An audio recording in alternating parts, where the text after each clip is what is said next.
അസ്സലാമു അലൈക്കും വറഹ്മത്തുള്ളാഹി തആല വബറകാതുഹു.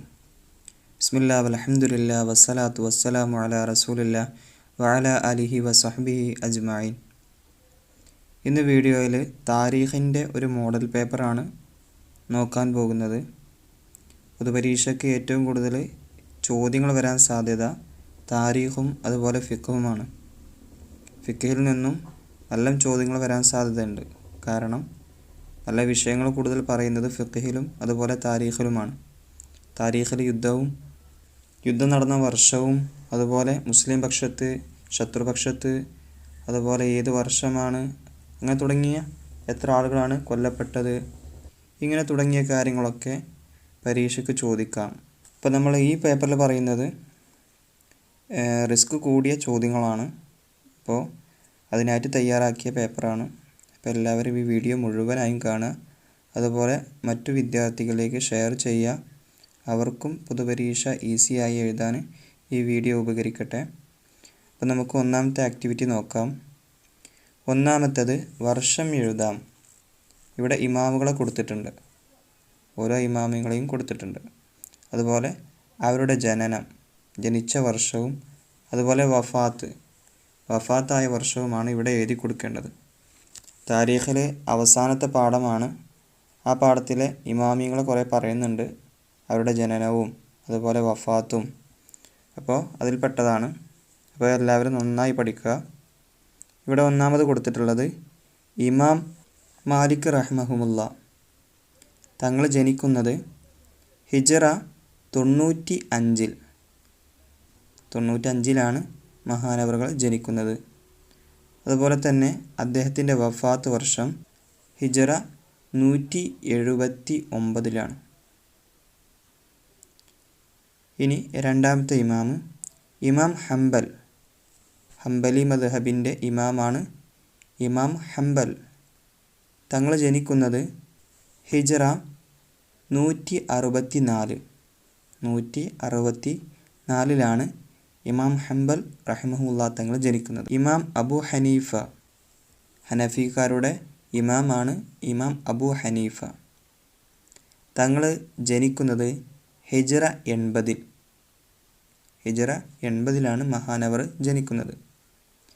വഫാത്ത് 150-ലാണ് ഹനഫി മദ്ഹബിൻ്റെ ഇമാമായ ഇമാം അബൂ ഹനീഫ വഫാത്താകുന്നത്.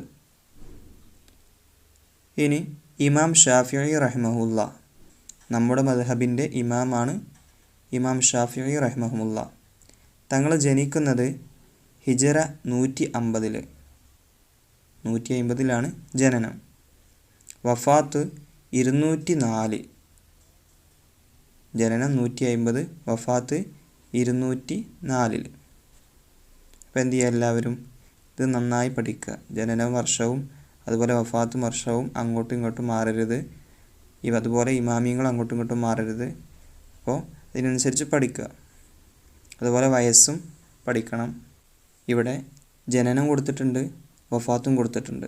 ചിലപ്പോൾ വഫാത്തിന് പകരം വയസ്സായിരിക്കും ചോദിക്കുക. അപ്പോൾ അതും നന്നായി പഠിക്കുക. ഇനി രണ്ടാമത്തെ ആക്ടിവിറ്റി യോജിച്ചത് കൊണ്ട് പൂർത്തിയാക്കാം. ബ്രാക്കറ്റിൽ ഓരോ ആയത്തിൻ്റെയും ഹദീസിൻ്റെയും അവസാന ഭാഗം കൊടുത്തിട്ടുണ്ട്. ഏത് വരിയോട് യോജിച്ചതാണെങ്കിൽ അത് ബ്രാക്കറ്റിൽ നിന്ന് എടുത്തെഴുതുക. ഒന്നാമത്തേത് മൻ കാന യഅ്ബുദു മുഹമ്മദൻ ഫഇന്ന മുഹമ്മദൻ ഖദ് മാത വമൻ കാന യഅ്ബുദുല്ലാഹ ഫഇന്നഹുല്ലാഹ ഡാഷ്. പൂർത്തിയാക്കി കൊടുക്കാം. മൻ കാന യഅ്ബുദു മുഹമ്മദൻ ഫഇന്ന മുഹമ്മദൻ ഖദ് മാത വമൻ കാന യഅ്ബുദുല്ലാഹ ഫഇന്നല്ലാഹ ഹയ്യുൻ ലാ യമൂതു. ഇനി രണ്ടാമത്തേത് വമാ മുഹമ്മദുൻ ഇല്ലാ റസൂലുൻ ഖദ് ഖലത് മിൻ ഡാഷ്. ഇവിടെ യോജിച്ചത് വമാ മുഹമ്മദുൻ ഇല്ലാ റസൂലുൻ ഖദ് ഖലത് മിൻ ഖബ്ലിഹിർ റുസുലു, അങ്ങനെയാണ് ചേർക്കേണ്ടത്. ഇവിടെ ബ്രാക്കറ്റിൽ ഖബ്ലിഹി എന്ന് ചേർത്തിട്ടില്ല, അത് ശ്രദ്ധിക്കുക. വമാ മുഹമ്മദുൻ ഇല്ലാ റസൂലുൻ ഖദ് ഖലത് മിൻ ഖബ്ലിഹിർ റസൂലു. അല്ല, ഖബ്ലിഹി എന്ത് വിട്ടുപോയതാണ്, അപ്പോൾ ശ്രദ്ധിക്കുക. മൂന്നാമത്തത് ലഅല്ലി ലാ അൽഖാക്കും ബഅദ ആമി ഡാഷ്. ലഅല്ലി ലാ അൽഖാക്കും ബഅദ ആമി ഹാദാ. അവിടെ വിട്ടുപോയത് ഹാദാ എന്നാണ്. അപ്പോൾ എഴുതി കൊടുക്കുക. ഇനി അടുത്തത് അൽ യൗമ അക്മൽതു ലക്കും ദീനക്കും വ അത്മംതു അലൈക്കും നിഅമതി വ റളീതു ലക്കുമുൽ ഇസ്ലാമ ഡാഷ്. ഇത് നമ്മൾ അഖീദയിൽ പഠിച്ചിട്ടുണ്ട് എന്ന് തോന്നുന്നു. അഖീദയിൽ പഠിച്ചിട്ടുണ്ടാവും അല്ലേ? അൽ യൗമ അക്മൽതു ലക്കും ദീനക്കും വ അത്മംതു അലൈക്കും നിഅമതി വ റളീതു ലക്കുമുൽ ഇസ്ലാമ ദീനൻ. അപ്പോൾ ദീൻ എന്നുള്ളത് എടുത്തെഴുതാം. ഇനി അഞ്ചാമത്തത് യാ മഅ്ശറൽ മുഹാജിരീന വൽ അൻസ്വാരി ഹലുമ്മു ഇലാ റസൂലി ഡാഷ്. യാ മഅ്ശറൽ മുഹാജിരീന വൽ അൻസ്വാരി ഹലുമ്മു ഇലാ റസൂലില്ലാഹ്. അവിടെ ഇല്ലാഹ് അള്ളാഹ് എന്നത് ചേർത്ത് കൊടുക്കുക. ഇലാ റസൂലില്ലാഹ്. അപ്പോൾ ഇതൊക്കെ ചേർത്ത് കൊടുക്കുക. പിന്നെ ഈ പറഞ്ഞ ഹദീസുകളും ആയത്തുകളൊക്കെ എന്ത് ചെയ്യുക, നന്നായി പഠിക്കുക. അതിൻ്റെ ആശയം ടെക്സ്റ്റ് ബുക്കിലുണ്ടാകും, അതും പഠിക്കുക. ചിലപ്പോൾ ഇത് തന്നിട്ട് അർത്ഥം എഴുതാനായിരിക്കും, അതല്ലെങ്കിൽ ആശയം തന്നിട്ടുണ്ടാവും, അത് ഏതാണ് ഹദീസ് അതല്ലെങ്കിൽ ആയത്ത് എന്ന് ചോദിക്കും. ഇനി അവസാനത്തെ ആക്ടിവിറ്റിയാണ് ഏത് യുദ്ധത്തിലാണ്. താഴെ പറയുന്ന ഓരോ വരിയും ഏത് യുദ്ധവുമായി ബന്ധപ്പെട്ട വാചകമാണ്, അത് എഴുതാനാണ്. ഒന്നാമത്തേത് ഞാൻ തിരിച്ചു വിളിക്കുന്നത് വരെ ആരും താഴെ ഇറങ്ങരുത്. നബി സല്ലല്ലാഹു അലൈഹി വസല്ലമ തങ്ങൾ സഹാബികളോട് പറഞ്ഞിരുന്നു, ഞാൻ തിരിച്ചു വിളിക്കുന്നത് വരെ നിങ്ങൾ ആരും ചെയ്യരുത്, ഈ മലമുകളിൽ നിന്നും ഇറങ്ങരുത് എന്ന്. അത് ഏത് യുദ്ധത്തിലാണ്? ഉത്തരം ഉഹദ് യുദ്ധത്തിലാണ്. ഉഹദ് യുദ്ധത്തിൽ നബി സല്ലല്ലാഹു അലൈഹി വസല്ലമ തങ്ങൾ ജബലുർ റുമാത്ത് എന്ന് പറയുന്ന പർവ്വതത്തിൻ്റെ മുകളിൽ കുറച്ച് സ്വഹാബികളെ അമ്പെയ്ത്തുകാരായ 50 പേരെ എന്ത് ചെയ്തു, നിയോഗിച്ചു. ശത്രുപക്ഷം പുറകിലൂടെ വരുന്നുണ്ടെങ്കിൽ അവരെ തടയാൻ വേണ്ടിയായിരുന്നു. പക്ഷേ അവരെന്തുകൊണ്ടാണ് ജബലുർ റുമാനിൽ നിന്നും താഴേക്ക് ഇറങ്ങി വരാനുള്ള കാരണം? സ്വഹാബികൾ യുദ്ധം ചെയ്യുന്നതിനിടയിൽ ശത്രുപക്ഷം തിരിഞ്ഞോടാൻ തുടങ്ങി. അപ്പോൾ ശത്രുപക്ഷത്ത് ആളുകൾ കുറഞ്ഞത് കണ്ടപ്പോൾ സ്വഹാബികൾ ഒനീമത്ത് മുതൽ ശേഖരിക്കുന്നത് കണ്ടപ്പോൾ ജബലു റുമാത്തിൻ്റെ മുകളിലുള്ള സ്വഹാബികൾ 50 അമ്പെയ്ത്തുകാർ എന്ത് ചെയ്തു? ഇത് കണ്ട ഉടനെ ജബലു റുമാത്തിൽ നിന്നും ഇറങ്ങി വന്ന്. പക്ഷേ നബി സല്ലല്ലാഹു അലൈഹി വസല്ലമ തങ്ങൾ അവിടെ പറഞ്ഞിരുന്നു, ജബലു റുമാത്തിലുള്ള ആ സ്വഹാബികളോട് പറഞ്ഞിരുന്നു, നിങ്ങൾ യാതൊരു കാരണവശാലും വിളിക്കുന്നത് വരെ എന്ത് ചെയ്യരുത്, ഈ ജബലു റുമാത്തിൻ്റെ മുകളിൽ നിന്ന് ഇറങ്ങി വരരുത്.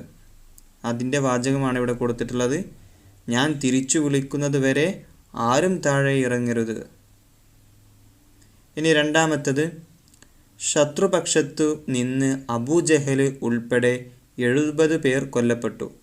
ശത്രുപക്ഷത്ത് നിന്ന് അബൂജഹൽ ഉൾപ്പെടെ 70 പേർ കൊല്ലപ്പെട്ടു. അപ്പോൾ അബൂജഹൽ കൊല്ലപ്പെട്ട യുദ്ധം കൂടിയാണ് ആ യുദ്ധം. അത് ഏതാകുന്നു? ഉത്തരം ബദർ യുദ്ധം. ബദറിലായിരുന്നു അബൂജഹലും അതുപോലെ 70 പേരും കൊല്ലപ്പെട്ടത്.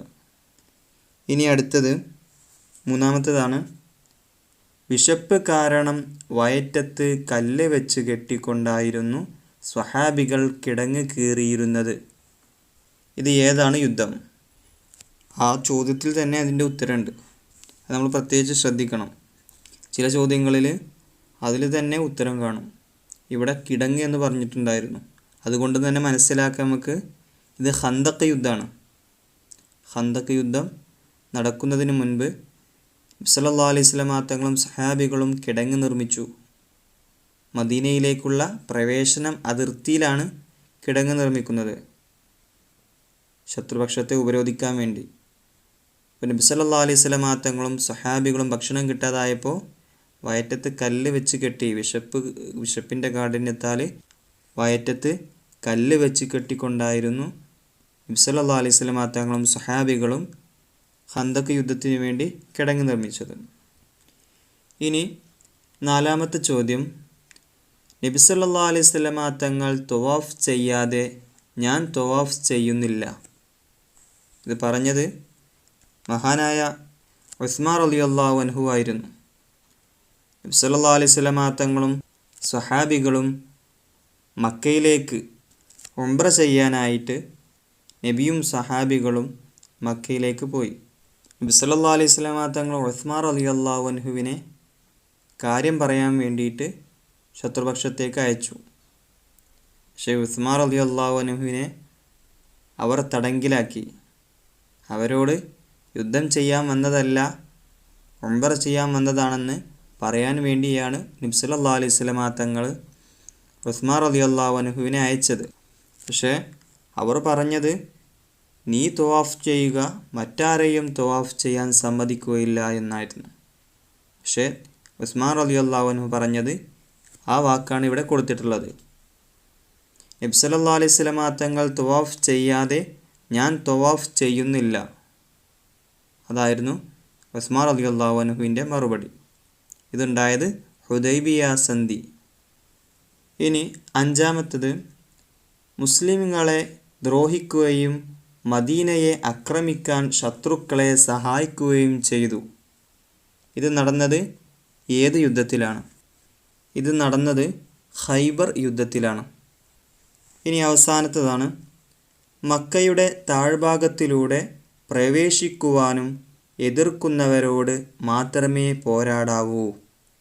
ഇത് നബി സല്ലല്ലാഹു അലൈഹി വസല്ലം തങ്ങൾ ഖാലിദ് ബിൻ വലീദ് റളിയല്ലാഹു അൻഹുവിനോട് പറഞ്ഞതാണ്. ഇത് നടന്നത് മക്ക വിജയം, ഫത്ഹു മക്ക, ആ യുദ്ധത്തിലാണ്. നബി സല്ലല്ലാഹു അലൈഹി വസല്ലം തങ്ങൾ സൈന്യത്തെ രണ്ടാക്കി, ഒന്ന് മക്കയുടെ മുകൾ ഭാഗത്തിലൂടെയും ഒരു വിഭാഗം മക്കയുടെ താഴ്ഭാഗത്തിലൂടെയുമായിരുന്നു സഞ്ചരിച്ചിരുന്നത്.